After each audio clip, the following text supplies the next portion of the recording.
Echahamperu nangwa eche kibuzo chweza kugambaho kugaruka muntu basa kuba cyakikwataho konka namburuze ngo umuntu kwakubuza ngo ekikozire cyori ingwe nkiwe nore n'ibintu binga hibishatu nabibiri nibi nkabishatu okay ecyo kubanza no Ruhanga nayebare Ruhanga nuwankozire ekyindi kandi cyo tindakize munonga cyo nacyo inaba abatari kutikiriza no hinaba kubyetegereza munonga kunshira okay konka nyo ni mangu Ruhanga nuwankozire ekyindi ecya kabiri ni my ikinkweta support systems family yangye ne banywani bangye but most especially my family kan family yangye abantu bingi banywani bangye bingi they are family members coincidentally.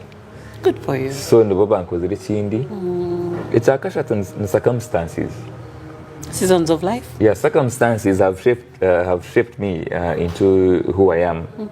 Bokuba nabwe kuzitara circumstances kuzi different. Nabo bikabire byebintu bundi. Exactly. True.